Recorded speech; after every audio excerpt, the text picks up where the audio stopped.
Hola, ¿qué tal? Bienvenidos al episodio 45 de Que esto, que el otro, salud. Yo soy el Doc y hoy el 45 es cabalístico, me gusta el punto en el que vamos y hoy quiero hablar de un tema que para mí es muy importante, más allá de hablar de enfermedades en específico. Por supuesto, seguimos con el plan, grabando con diferentes colegas, pero hoy hay un tema que me gustaría tocar, que me parece clave, porque hoy estamos muy dedicados a atender enfermedades y eso es lo normal.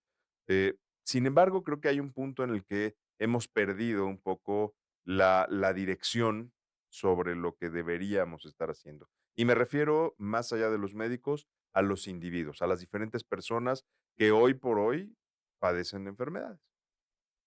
Y para esto me voy a hacer memoria de hace muchos, muchos años, cuando yo era niño. Me acuerdo que, bueno, pues era más o menos travieso, como muchos niños, no sé si como la mayoría, pero como muchos niños, tendía a ser desordenado. Y entonces dejaba cosas fuera de lugar, ¿no? Y me acuerdo que estando yo en la primaria, en algún momento conviviendo con amigos, con amiguitos de la primaria, el papá de una amiga me decía o me dijo en alguna ocasión que me decía: "Ay, ¿qué es lo que más te preocupa en casa?", algo así. Y le decía que yo lo que menos me gustaba era, pues, tener que recoger mis cosas. Y entonces él me acuerdo que me decía, me dijo esa vez, que si a mí no me gustaba recoger, el tiradero del cuarto, los juguetes, etcétera, me decía: "No los tires, cuando termines de usarlos, recógelos y déjalos en su lugar, y así es una vez", etcétera. Por supuesto que me acuerdo muy bien del consejo, no significa que le haya hecho caso, pero el consejo lo tengo muy grabado, me parecía muy razonable. Después, durante el estudio de la carrera, me acuerdo muy bien que había, referencias hacia la medicina china, en la que en la historia de la medicina china, y esto es algo que también me contaba mi padre, eh, el médico más, el médico mejor posicionado, por decirlo de alguna manera, era el médico que lograba que sus pacientes no se enfermaran. Y el médico menos atractivo, digamos que el menos virtuoso, si lo pudiéramos decir de manera artística, era el que resolvía las enfermedades. Entonces, aquí vienen muchos conceptos que se vuelven importantes hoy en día, porque la realidad de la medicina es que estamos viendo una creciente de enfermedades que cada vez se vuelven más complejas, cada vez se vuelven más graves, y esto en medicina decimos muchas veces que es multifactorial. ¿A qué me refiero cuando hablamos de multifactorial? Que hay N cantidad de factores que se van a conjugar y que hay muchas condiciones que se tienen que dar para que se presente o se presenten enfermedades. Y entonces actualmente estamos viendo en algunos casos enfermedades raras incluso, ¿no? Bueno, esto viene de muchos factores, em, tanto del individuo, que pueden ser los genes, es decir, la susceptibilidad o la probabilidad que tiene una persona para enfermarse de algo, de alguna cosa, junto con los elementos alrededor que van a favorecer que esos cambios se presenten y que deriven en una enfermedad. Y vamos a ver que todo esto además va desembocando en que todos los temas de salud sean cada vez más costosos. Vamos a empezar, ¿no? Y es que surge esta idea, no había encontrado la oportunidad que hoy se dio de muy buena manera, pero surge esta idea porque todos los episodios les venimos diciendo que comer bien y hacer ejercicio son elementos necesarios para no desarrollar una enfermedad u otra, o que no sea tan grave, pero raramente o normalmente no profundizamos en el tema. Y creo que este es uno de los puntos clave en los que nosotros deberíamos poder estar trabajando, ¿sale? ¿Por qué? Bueno, pues porque en realidad hoy gran parte de lo que vemos son poblaciones jóvenes de edad, en su inmensa mayoría, que están envejeciendo de manera prematura. Y además vemos gente por arriba de los 40 que una de dos, o se ha dejado en ese sentido, en ese caudal de envejecimiento prematuro, o que al contrario, se ha volcado a cuidar o incluso quizás a sobrecuidar la salud, y vemos gente que se ve por arriba de los 40 en etapas muy jóvenes o en muy buenas condiciones. Claro que la juventud no, no quiero decir que sea relativa, pero la juventud depende en muchos factores del cómo te cuidas, del cómo lo vivas, de la actitud, pero sobre todo de las condiciones en las que mantengas el cuerpo. Pues bueno, hay cosas que van a ser muy obvias y hay otras que no lo son tanto, ¿ok? Entonces vamos a empezar, porque, insisto, normalmente para todas las enfermedades, lo que nosotros decimos, o para todas las especialidades, lo que nosotros decimos es, hay que comer bien y hacer ejercicio. Pero, ¿qué es comer bien? ¿No? ¿Y qué ejercicio hay que hacer? ¿En qué condiciones? ¿Cuánto tiempo? ¿Por qué? Etcétera, etcétera, etcétera. Vamos a empezar. Hoy en día, la clave, yo diría, la clave para mantenerse saludable es no excederse en algunas cosas. Y vamos, prácticamente en ninguna, ¿no? Pero vamos a ver. Hoy es muy común excedernos en la cantidad de comida que consumimos. Y vamos a empezar a hablar de las cantidades. Em, por supuesto, los invito a que escuchen el episodio que grabamos con la doctora Karen Saki, en donde platicamos sobre nutrición y algunos detalles. Tenemos pendiente algún otro episodio con ella, pero la dinámica, lo principal es que nos excedemos. Hoy vivimos en una cultura en la de si es mucho, es mejor. Y entonces tratamos de comprar el vaso más grande o comprar el alimento más grande, el más pesado, el que tiene más ingredientes y ponemos poco cuidado en algunos otros detalles que resultan importantes, ¿sale? Primero, por supuesto, la cantidad. Eh, a esto hay que agregarle la calidad de los alimentos. ¿Y a qué me refiero con la calidad de los alimentos? Yo hoy en día trato de recomendar y seguir, por supuesto, algunas reglas, y es, si no encuentras un alimento en la naturaleza, es decir, si no es algo que normalmente encontrarías en la naturaleza, pues de preferencia evítalo, ¿ok? Porque generalmente va a llevar muchos procesos que pueden involucrar algunos cambios que o bien los van a hacer mucho más sabrosos artificialmente, o bien van a llevar algunos elementos que no sabemos a ciencia cierta y a largo plazo qué impacto tienen, ¿sale? Y quiero ser más claro en esto que les estoy diciendo. Miren, hoy en día, cuando hablamos de enfermedades, ya no solamente hablamos de gastritis, colitis, vesículas, ya empezamos a hablar de enfermedades reumáticas o de enfermedades autoinmunes, algo que vimos o hemos visto en los episodios con el doctor David Faz, es enfermedades en las que el cuerpo se inflama y se autoagrede. Y eso se está volviendo cada vez más complejo y lo vemos en cada vez más casos, en cada vez eh, gente más joven. Es decir, esto viene cambiando y no es justo decir que solo son los alimentos. Pero uno de los factores que influyen es comer alimentos que realmente pueden estar estimulando el cuerpo de una manera distinta. Y no solo es hablar de las tan satanizadas hormonas o de los pesticidas o de hay procesos, hay colorantes, hay conservadores, hay sales, hay productos químicos que pueden estar generando cambios que van a generar ese impacto, esas modificaciones en el cuerpo. Esto ha hecho, por supuesto, porque tampoco se trata de satanizar o de señalar a las empresas que producen alimentos, porque esto ha generado que haya muchas industrias que lo que van haciendo es migrar sus productos a productos saludables, a productos, bueno, en el caso ecológicos, pero esto es algo que tenemos que ir cuidando, ¿de acuerdo? Ahora, esto, pues, es la cantidad, esto es la calidad, pero ya toqué la cantidad, en donde la cantidad debemos comer hasta que estemos casi satisfechos, porque va a pasar un poco de tiempo hasta a partir de que dimos el último bocado, hasta que vamos a quedar completamente satisfechos. Segundo, la calidad, hay que cuidar la calidad de lo que comemos.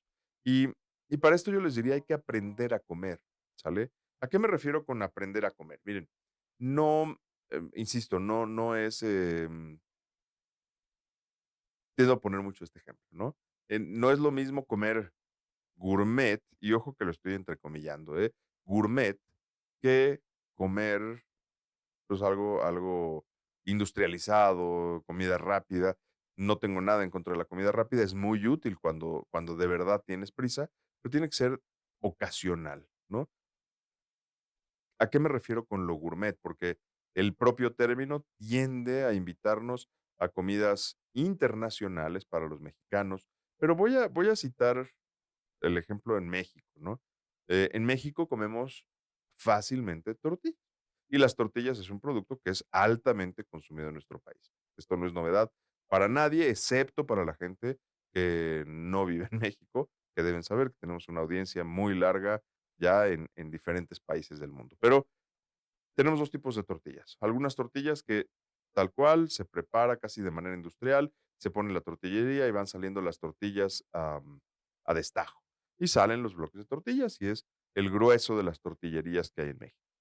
¿Qué sucede? Que hay gente, hay mujeres, hombres, que ponen un comal, lo calientan y preparan la tortilla, preparan la masa a mano y después la van pasando tortilla por tortilla en un proceso mucho más artesanal. Esas tortillas son un poco más caras, por supuesto. El un poco más caras es relativo. En México es un producto que no es excesivamente caro. Si a cualquier mexicano nos preguntan qué tortilla es mejor, claramente y por mucho, la tortilla de comal es muchísimo más rica. ¿A qué quiero llegar con esto?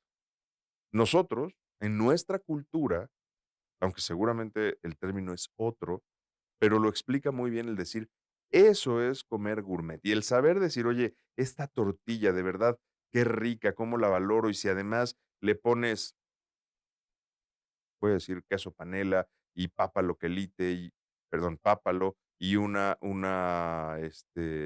salsita sabrosa, híjole, puede ser un bocado que de verdad, si te gusta lo que estoy diciendo, es exquisito.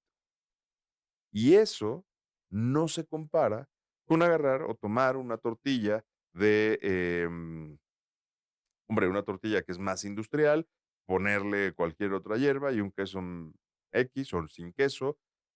¿Funciona? Funciona. ¿Comes? Claro que comes y te llenarás, pero claramente vamos a ponderar mucho más lo que tiene mejor calidad, ¿sale? Entonces, a eso me refiero con comer con calidad. No me refiero, y voy a poner otro ejemplo muy, muy formal, y es el ejemplo de los nopales. Los nopalitos en México, pues tenemos 2 ejemplos de nopal. El nopal de la nopalera que se vende en todos los mercados, incluso en el supermercado, y tienes nopales que son pues, un poco más silvestres que las personas muchas veces cortan en los caminos y que después les quitan las espinas y esos te venden. Y suelen ser nopales mucho más sabrosos. Y esto quizás es menos notorio, pero cuando lo pruebas, de verdad le das un valor distinto. Y habrá gente que me dirá, pero de verdad hay quien se baja, por supuesto, y el que no lo haya hecho, se lo súper recomiendo. Hay reglas, sobre todo para que no se vayan a espinar, pero lo vale. Pero bueno, eso es un poco de ejemplos de cómo podemos comer buenas cantidades con una calidad amigable. Y la calidad, yo puse ejemplos perfectamente de México, pero aplica para cualquier comida de cualquier país del mundo, ¿de acuerdo? Ahora, ya pensemos que no nos estamos excediendo en comida. ¿Y qué es lo más común que te va a pasar? Y ojo con esto, porque cuando estás muy acostumbrado a ya comer ciertas cantidades, y voy a poner el ejemplo de un deportista. Acaban de pasar las Olimpiadas hace algunas semanas y un deportista olímpico está acostumbrado a consumir grandes cantidades de alimento porque la cantidad de ejercicio que hace lo demanda. ¿Qué sucede? Y lo hemos visto en muchos deportistas olímpicos y no olímpicos. Lo que sucede es que mucha gente sigue comiendo después de dejar de hacer ejercicio de la misma manera porque se acostumbró.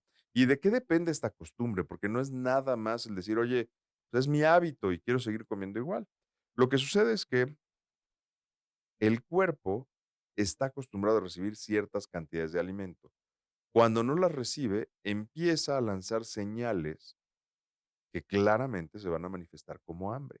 Y el cuerpo, aunque no esté gastando la energía, como está acostumbrado a recibir unas cantidades de alimento, va a empezar a pedir esos límites de alimento en cierto momento. ¿Tenemos que reeducar al cuerpo? Absolutamente sí. Es decir, aquí la gente tenemos, si queremos estar saludables, que aprender a identificar cuando es un hambre o cuando tenemos apetito por falta de comida y cuando tenemos hambre porque nuestro cuerpo tiene otras costumbres que debemos ir retomando.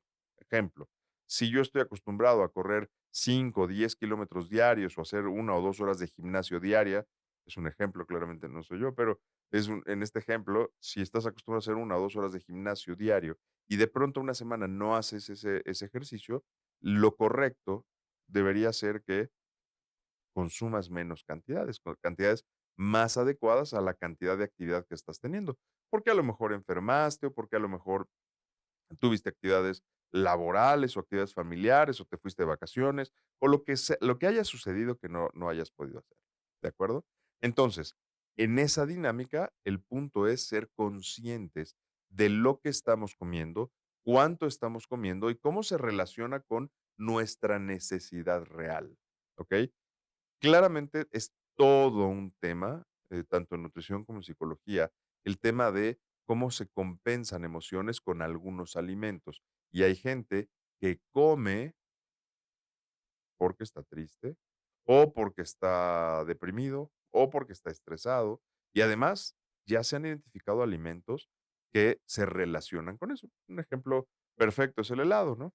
El helado, como cualquier otro dulce, libera endorfinas que hacen que la gente se sienta bien. El problema es que cuando alguien está deprimido, quiere sentirse bien, empieza a comer dulce.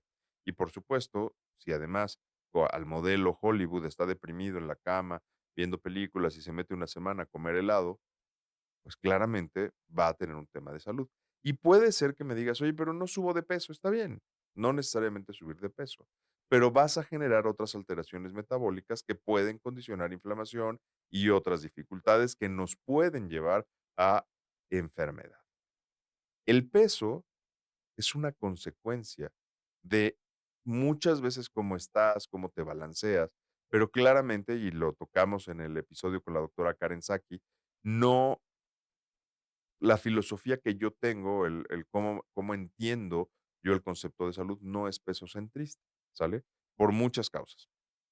Los invito a escuchar el episodio de la doctora Saki y lo entenderán mejor. Ahora, en esa dinámica del no pesocentrismo, bueno, claramente tú puedes comer un poco más o un poco menos, puedes beber un poco más o un poco menos, dependiendo que quieras o que no quieras. Pero, por ejemplo, vuelvo a los ejemplos de calidades. No es lo mismo beber agua, agua natural, ¿no? Que empezar a consumir bebidas que pueden tener alcohol, por supuesto, y o colorantes, y o algún otro producto artificial que ni siquiera estemos acostumbrados a consumir o que el cuerpo humano no deba idealmente tener en el organismo y que eso va a ir condicionando otros tipos de inflamación. ¿Ok? Bueno, hasta ahí estamos hablando de la comida. Uno de los puntos que toqué fue la calidad de los alimentos y esta tendencia o esta recomendación de que sean alimentos que deberías poder encontrar en la naturaleza. Entonces, por supuesto, cae infinitamente mejor en un organismo comerse una fruta que comer una fritura o que comer algún empacado de algo porque tienes hambre. Por supuesto que es mucho más atractivo comerse alguna fritura o algún alimento de esto. Sin embargo, esto también tiene condicionantes químicos que lo que van a hacer es hacerlo más atractivo. Entonces, cuando eres consciente de lo que te vas a comer, deberías pensar, oye, ¿de verdad tengo hambre? ¿O es que estoy ansioso? ¿O es que estoy triste? ¿Ah? Entonces, cuando te vas a llevar algo a la boca, te deberías preguntar ese hecho. ¿Por qué? ¿Qué pasaría si cambias un poquito el chip? Y hablar de salud es un poco etéreo, la gente normalmente piensa que nunca se va a enfermar. ¿Qué pasa si nos dedicamos a ver cómo de verdad no te enfermes, pero desde una perspectiva en donde la enfermedad te lleva a envejecimiento?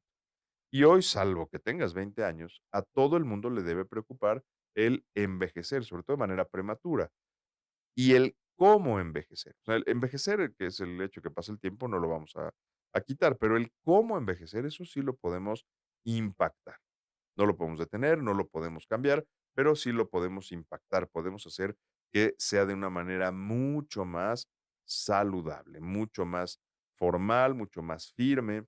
Y entonces, ¿qué pasa si yo te digo, oye, en vez de pensar si te vas a enfermar o no, cada vez que te lleves un bocado a la boca de lo que sea, o un trago a la boca de lo que sea, eliges pensar si eso te va a ayudar a envejecer más rápido o no?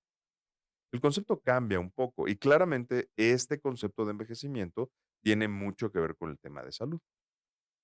Voy a hacer una pequeña pausa para explicar de una manera no precisa, pero muy similar a cómo podríamos ver el envejecimiento. Y quiero que se imaginen una fruta, la fruta que más les gusta. Esa fruta en un momento, es más, antes que cualquier otra cosa, normalmente debió haber sido una flor. Hay, por supuesto, frutos que no vienen de flor, pero pudo haber sido una flor, ¿sale?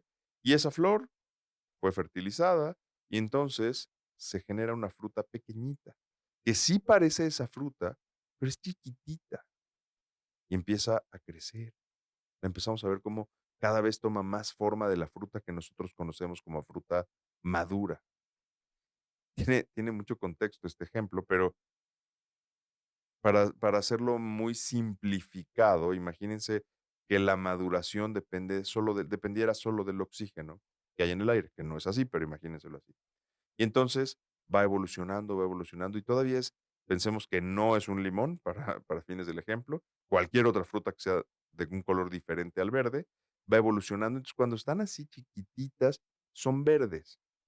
Por supuesto, en ese sentido, el color verde en una fruta nos hace pensar que es una fruta inmadura.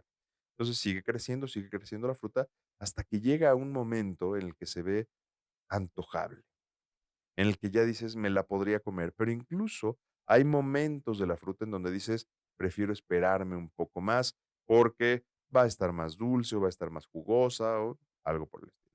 O aunque ya se ve comestible, puede estar todavía un poquito ácida, amarga, agria, dependerá de la fruta.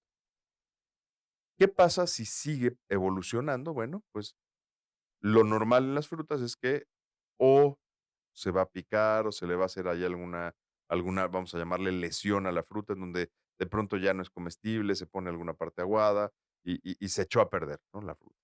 Pero hay otras que siguen madurando y alcanzan un punto de máxima dulzura. Y ese sería quizás el momento ideal, el momento más apetecible para comernos la fruta. Con esto quiero llegar al punto de no, sin saber por qué, una fruta envejeció de una manera óptima y la otra no. Entonces, si nosotros nos comportáramos como fruta, el desenlace de la historia de la fruta es que la fruta, ya independientemente, si no te la comes, lo que va a hacer es que se va a ir arrugando, se va a ir secando hasta que termina por ya no ser comestible, ser una fruta marchita y se cae del árbol, si es que nadie la bajó, y entonces se vuelve el ciclo de la vida de la fruta, ¿no? En el caso de cualquier persona, pues es más o menos similar y se le puede dar el contexto que quieran. Pero llegas al punto en el que tienes que elegir si te quieres volver una fruta súper dulce o una fruta no tan dulce. Y eso va a depender de las pequeñas decisiones que vayas tomando a lo largo de todos tus días. Es muy fácil decir a lo largo de la vida, pero depende todas esas decisiones de vida. Es la pequeña decisión que tomaste hoy en la mañana, la que tomaste hoy a media mañana, la que tomaste a mediodía, la que tomaste a la hora de la comida. ¿Y qué decisión tomaste a la hora de la comida? Bueno, decidiste si tomar agua o si tomar refresco, decidiste si tomar café o si tomar té o si no tomar nada, si consumir postre o no consumir postre, si terminando la comida beber una copa o salir a caminar. Todas esas pequeñas decisiones son pequeños ladrillos que van a ir construyendo el qué vas a hacer con tu salud.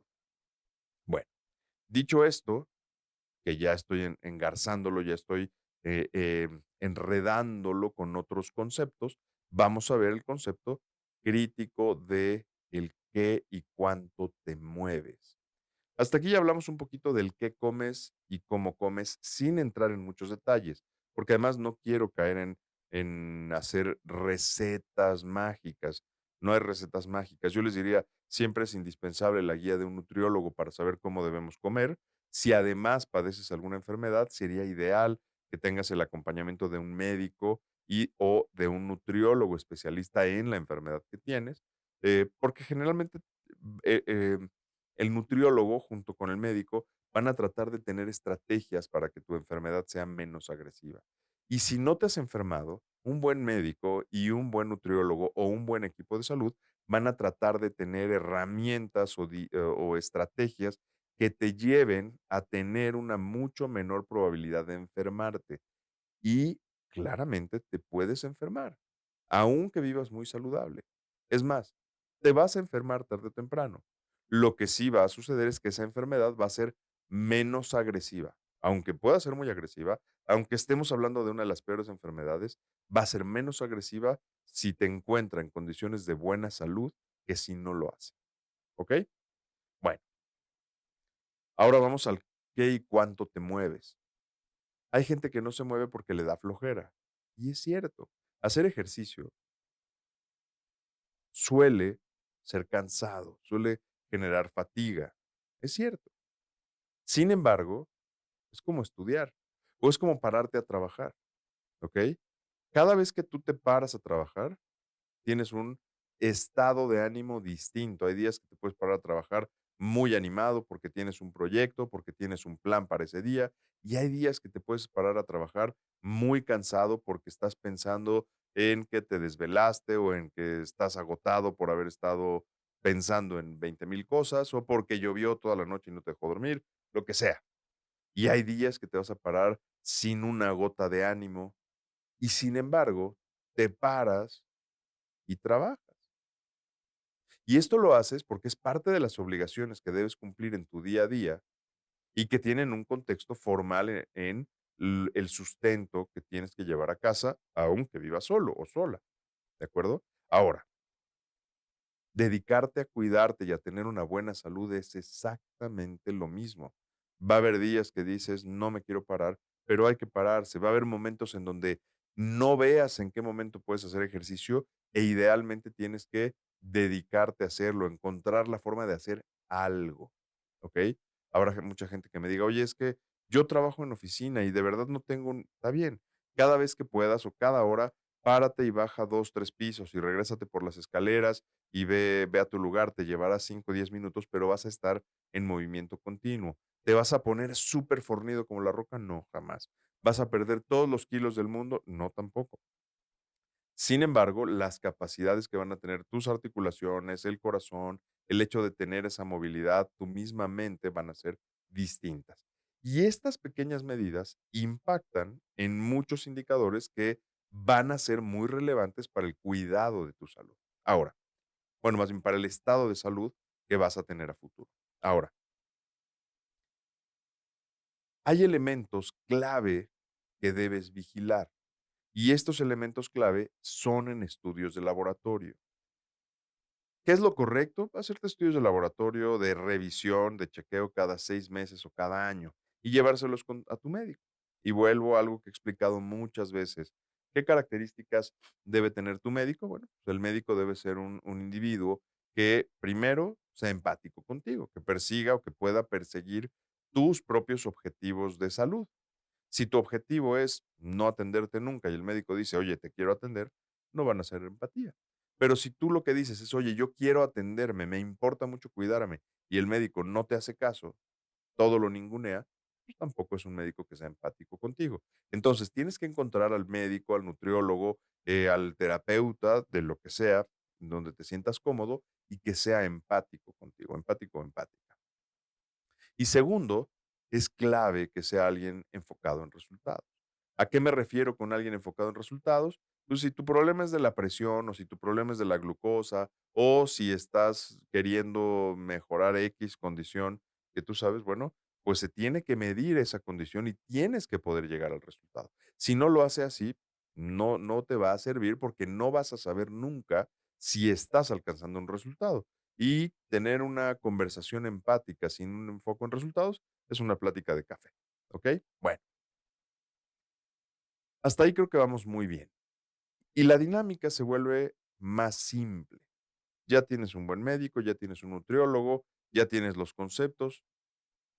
¿Y qué falta o qué puede faltar? Tú.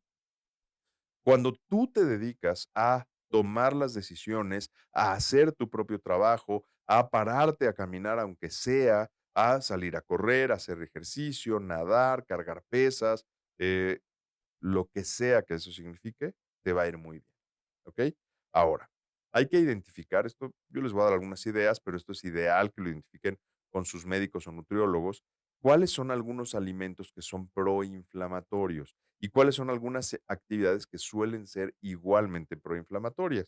De entrada, todos los alimentos que tiendan a ser naturales van a ser menos proinflamatorios, ¿ok?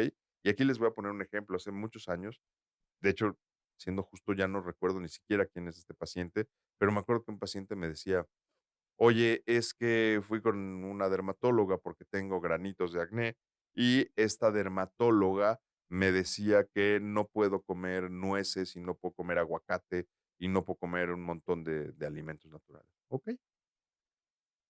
Seguimos en la consulta y estábamos analizando algunas otras cosas que no tenían nada que ver con la piel. Yo estaba viendo algunos temas justo de colesterol, triglicéridos, etcétera. Y de pronto me dijo: "Oye, tengo hambre, ¿te importa si como algo aquí?". "No, para nada".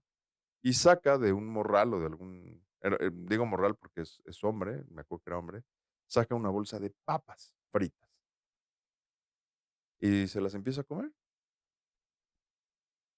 Me quedé con un nivel de sorpresa genuino y le dije: "Oye, me sorprende mucho que la dermatóloga que te atendió te haya quitado nueces, aguacate, etcétera, porque son grasas, te haya dejado las papas fritas". O sea, es como no tan lógico, no es tan congruente el concepto. Y entonces, en ese momento que pensé, me dijo: "Es que no me dijo nada de las papas fritas". Y bueno, a lo mejor claramente no te tienen que decir nada, pero es lógico. Entonces, si tú me dijeras: "Oye, es que tenemos una persona que tiene problemas de grasas en el cuerpo y tiene que comer papas fritas o aguacate", aguacate. Papas fritas o nueces, nueces. A lo mejor ya la disyuntiva vendría si me dices: "Oye, almendras o nueces", bueno, no lo sé. A lo mejor una u otra, pero no lo sé, ahí sí lo dejaría en manos de especialistas en dermatología y nutrición, y habrá conceptos que cada quien podría elegir. Pero les apuesto lo que quieran, que entre un producto natural, o un alimento natural y un producto industrializado, cualquier trabajador de la salud va a elegir el producto natural. Y si no puedes comer grasas, bueno, pues ninguna grasa, ¿de acuerdo? Entonces, esto es un ejemplo de las pequeñas decisiones. La sugerencia es tirar un poco más por lo natural. Y los que hayan escuchado el episodio con la doctora Mayra, que habla del riñón, sobre nefro, el episodio anterior, una de las claves para mantener los riñones lo más saludables posibles es regarlos. Y por regarlos me refiero a beber agua. Tómate un vaso de agua de vez en cuando pensando en tus riñones. Probablemente nadie que no haya visto a la gente sufrir padecimientos renales va a tener en mente esto. Pero si tú has visto a alguien cuánto se sufre con padecimientos renales, vale muchísimo la pena que te tomes un vaso de agua frecuentemente para que no llegues a esos puntos. Vale, por supuesto, muchísimo que te cuides de cualquier enfermedad que te lleve hacia ese tipo de desenlaces, y aplica para padecimientos renales, aplica para enfermedades del corazón, aplica para la hipertensión, aplica para la diabetes, aplica para enfermedades crónicas, para enfermedades degenerativas, e incluso aplica para la vida diaria, porque estando saludable se vive mucho más cómodo que si no lo estás, ¿ok? Entonces, recomendaciones para dieta, bueno, pues alimentos lo más naturales posibles.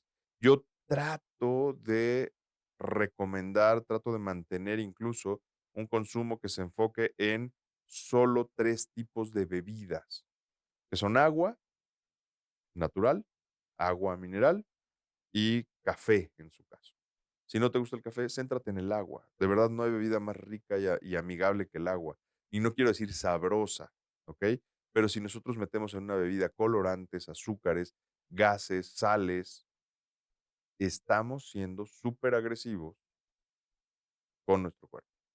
Porque muchísimos de ustedes, después de tomar alguna bebida eh, de color, generalmente puede generar acidez o puede generar inflamación o le va a generar algún malestar, o va a tener más sed, es decir, siempre hay consecuencias. Con el agua no, ¿ok? 2, comer vegetales abundantes en todas las comidas. Y no, el jitomate en la hamburguesa no es un vegetal abundante, ¿ok? Yo lo que les recomiendo son buenas cantidades de ensaladas que tengan buenas mezclas de vegetales. Y en esas se pueden meter semillas, o si se pueden meter aceites crudos que permitan que el cuerpo tenga una mejor digestión. Y aquí vamos a tocar un punto importante. Estos dos elementos van a aportar lo suficiente para que la microbiota, los microorganismos que viven en el intestino, ese fue el episodio 5 o 6 con la doctora Mayra Santiago, también se los recomiendo, vivan de la manera óptima. Y esos microorganismos son los microorganismos que van a tener una mucho mejor dinámica de control de inflamación, de control de la permeabilidad de nutrientes en el intestino, entre muchas otras cosas. ¿Por qué digo entre muchas otras cosas? Hace un momento les decía, para el vivir bien, para el estar a gusto. Y aquí viene un reto, que es un concepto muy actual, aunque es conocimiento de toda la humanidad, pero ya la explicación viene siendo muy reciente para medicina. Si tú un día estás inflamado o inflamada del abdomen, si te sientes incómodo del estómago, no hay manera en la que vayas a estar de buen humor, no hay manera. Y no es nada más lo incómodo que es que esas condiciones de inflamación intestinal van a disminuir la liberación en el intestino de altas cantidades de elementos que te van a hacer estar de buenas. Entonces, cuando tu estómago está desinflamado, tú vas a estar de mucho mejor humor, vas a estar de muy buen talante y eso va a hacer que estés más amigable, va a hacer que te sientas mejor, va a hacer que vivas mejor. Entonces, ya lo empezamos a hilar porque ya no es nada más el, oye, me siento mejor. El me siento mejor es, llego a mi trabajo y rindo mejor. Llego a mi casa y estoy de mejor humor, atiendo a mi familia de mejor manera, contesto a mis clientes de mejor forma. ¿Me siguen un poco? Entonces se va hilando con la vida diaria. A esto le vamos a agregar el ejercicio. Y hay gente que siempre te va a decir que no tiene tiempo. Y hay gente que siempre te va a decir que no hay manera. El hecho es, hay que tratar de hacerlo. Aunque sea subir y bajar escaleras, aunque sea darle una vuelta a la cuadra después de haber comido, en fin, hay que encontrar la manera, ¿ok? ¿Por qué? Eso va a lograr que tengas mejores condiciones y mejor masa muscular. La mejor condición me refiero a flexibilidad de las articulaciones, ligamentos, tendones. eh, en su momento lo platicamos con la doctora Mari Carmen Pestana y vamos a lograr que las personas tengan mayor cantidad de masa muscular. Y aquí viene un punto importante, ¿no? Platicamos también en alguno de los episodios que la pérdida de masa muscular es la etapa determinante del envejecimiento. La gente cuando empieza a envejecer o tiene enfermedades graves, va a perder grandes cantidades de masa muscular. La dinámica aquí es lograr que la gente conserve la mayor cantidad de masa muscular y eso es equivalente a mantener la juventud. Ojo que esto es relativo, ¿eh? Por supuesto, no significa que el tiempo se mueva, no significa que detengamos el tiempo, pero sí significa que el cuerpo se mantiene en condiciones de mucho mejor rendimiento. Y entonces, aquí va otro reto. Ya no solamente es el cómo convives, el cómo atiendes, el qué tan amigable eres.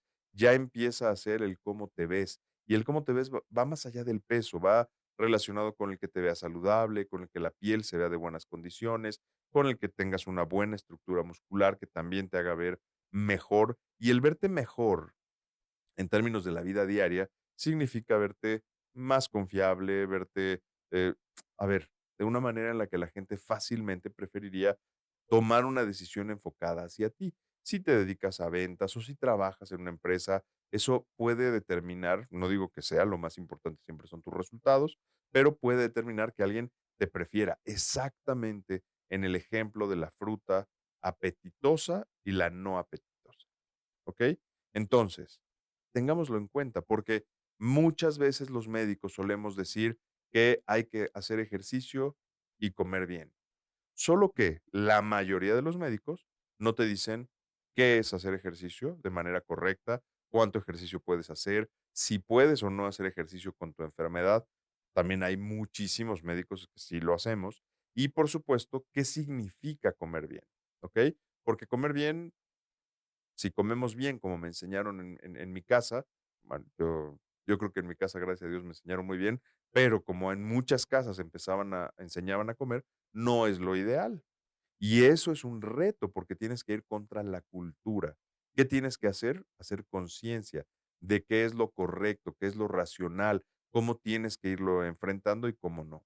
Porque, por ejemplo, yo estaba diciéndoles hace un rato de la disciplina de pararte y hacer ejercicio, pero ¿qué pasa el día que te sientes muy cansado? Bueno, también reposar, permitir que el cuerpo se repare, se regenere, se reconstituya, es una de las condiciones necesarias para que el cuerpo también rinda. Entonces es tan importante hacer ejercicio como el descansar. Ok, ¿hasta ahí vamos bien? Yo quiero pensar que sí. Si no, les voy a pedir que me lo pongan en comentarios de cualquiera de las redes o plataformas donde estén escuchando el podcast y con eso vayamos trabajando eso. ¿Qué pasa si además en tu familia tú tienes herencia para X enfermedad? Y X enfermedades pueden ser artritis reumatoide, puede ser lupus eritematoso, pueden ser los que se les ocurran, pueden ser diferentes tipos de cánceres. ¿Estás condenado a que te pase? No necesariamente. ¿Tienes una altísima probabilidad? Seguramente sí. ¿Qué significa esto? Bueno, pues es muy simple. Tienes que tratar de mantener las mejores condiciones para que el día que llegue la enfermedad te reciba fuerte y puedas enfrentarla, ¿ok? Hasta aquí tocamos la parte alimenticia, la parte deportiva o de actividad física, que ojo, no es lo mismo actividad física que deporte, ¿no? Pero hay otro factor que juega tremendamente y es la parte mental. La parte mental emocional debes tratar de aprender a controlar. ¿Y a qué me refiero a controlarla? El poder mantenerte centrado o centrada en un punto en el que digas, soy consciente de lo que estoy haciendo, soy consciente de que estoy bebiendo algo o soy consciente de que estoy comiendo algo y no que te pase como a mí me llega a pasar, que a veces estoy muy estresado y tengo mucho trabajo y entonces empiezo con cosas que crujan, que normalmente eso te permite ir manejando el estrés y en el menor de los escenarios es jícama, pero si no son cacahuates o si no es alguna cosita que puede estar porque como estoy estresado, entonces dejo de pensar y estoy pras, pras, pras. Come y come. Entonces, lo que debes hacer es mm, darte cuenta de dónde estás, hacer una pausa y decidir hacerlo distinto. Y aquí, para los que no lo hayan escuchado, es una de las preguntas que le hacía yo a la doctora Cerón en el capítulo del cerebro, porque la doctora Rosalía ha venido en 2 ocasiones. En el último capítulo que vino, en el pasado, que hablábamos del cerebro. Y entonces yo le decía, oye, y entonces hablábamos sobre los neurotransmisores. Si yo de pronto decido detenerme y cambiar, ahí la pregunta era sobre el estado de ánimo, ¿estoy yo controlando mi neurosecreción? Bueno, quedó al aire, ¿no? Pero es buenísimo, pero es buenísimo el tema. Pero en esa dinámica deberíamos ser muy conscientes, centrarnos y pensar si lo que estoy haciendo tiene o va a tener las consecuencias que yo quiero tener. Ejemplo, si yo digo, no, es que tengo muchísimo calor y llego y me tomo 2 cervezas al hilo. Ok, ¿cómo me voy a sentir del estómago? Probablemente inflamado y además de pronto podría sentirme somnoliento. Y entonces, además, yo sé que en 2 días voy a sentirme hinchado.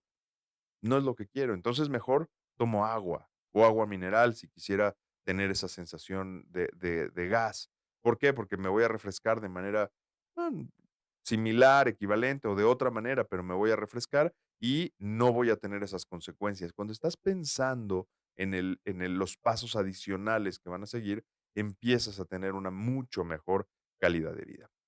Y me voy a ir a un punto todavía consecuencial, porque ya tocamos un poco que esto te ayuda a tener una mejor actitud en la casa, en el trabajo. Si trabajas en lo comercial, probablemente ser más confiable y tener mayor impacto en tu trabajo.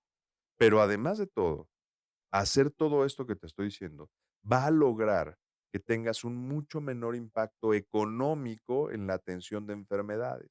Es decir, decidir comer bien hoy, cuidarte bien hoy, va a hacer que tu gasto a posteriori sea menor.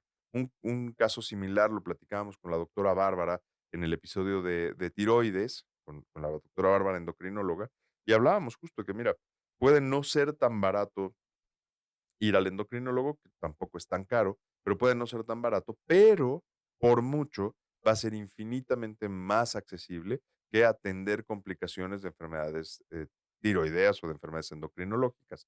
Así pasa con cualquier enfermedad con la que se les pueda ocurrir. Va a ser mucho más accesible atenderlo de manera temprana que mantener enfermedades en atención continua ya instaladas. Entonces, recapitulando, las claves son: uno, tomen nota, ¿eh? Ser conscientes de lo que estás haciendo. Ser conscientes de por qué lo estás haciendo, por qué estás comiendo. ¿De verdad tienes hambre? Si de verdad tienes hambre y ya pasó la hora de la comida, elige comer una fruta. Si es cuando te estás sentando a comer, elige los alimentos más naturales, a lo mejor elige menos harinas o menos alimentos fritos, es decir, cocinados en aceite caliente. Elige alimentos que sabes que te van a caer bien, que sabes que no te van a irritar. Evita a lo mejor el alcohol o grandes cantidades de alcohol. A lo mejor evita los postres o elige postres más pequeños. Es decir, sé consciente de qué estás haciendo y por qué. Segundo, si no has hecho ejercicio, sé consciente que tienes que hacerlo. Si no lo haces porque crees que deberías hoy levantarte de la cama después de 10 años de no haber hecho nada y pararte a correr 10 kilómetros, eso no va a pasar, no va a ser lógico. Entonces, sé consciente de pararte a caminar 2, 3 kilómetros, 5 kilómetros, y poco a poco ir implementando mejoras, poco a poco ir implementando logros que te permitan ir haciendo cada vez más y que yendo de la mano con una buena alimentación van a repercutir en tu estado físico. Ojo, que no estoy diciendo que todo tenga que ser el peso, simplemente repercutes en el estado físico. ¿Ok? Y aquí viene un punto clave. Cuando logras, a través de cualquier medida, disminuir la concentración de colesteroles, de triglicéridos, disminuir el volumen abdominal, y me refiero al tamaño del abdomen, disminuyes la probabilidad de que haya cirugías de vesícula, disminuyes la probabilidad de cirugías de hernias de pared, de hernias hiatales, disminuyes los procesos inflamatorios en el estómago, en el intestino, etcétera, etcétera, por muchas causas. ¿Ok? Además, la presión va a responder mejor a tratamiento, la glucosa va a tender a no elevarse, sobre todo si tienes una poca ingesta, es decir, si tu consumo de comida es amigable, saludable y además tienes buenas masas musculares, es menos probable que desarrolles diabetes. Ojo, que no estoy hablando de absolutos, no significa que no pueda pasar, podría suceder, pero en el momento en el que suceda va a ser infinitamente menos agresivo que si no estuvieras en las mejores condiciones posibles. Y dicho esto, lo que tenemos que hacer es ser conscientes de los pequeños hábitos que llevamos todos los días, que cada pequeño paso que damos nos lleva en una dirección. Y lo ideal es que sepas a qué dirección quieres ir. Que de pronto te puedes desviar es normal. Que de pronto puedes perder un poquito el camino y o ir más rápido o ir más lento, es normal. Lo importante es que no pierdas el foco de en dónde estás, qué es lo que quieres, sobre todo para tu salud, y mucho ojo para todos los que son papás o mamás. Esos hábitos que tú adoptes hoy es una herencia segura, segura que le vas a hacer a tus hijos. Y ese extra de herencia que les vas a dejar a tus hijos en hábitos es de muy buena manera lo que les vas a permitir a ellos que tengan de enfermedades o de salud. Piénsalo y por favor compártanme sus comentarios. Si les gusta el podcast, espero que lo escuchen, que lo compartan, que lo sigan en las diferentes redes sociales, sigan las redes del Doc.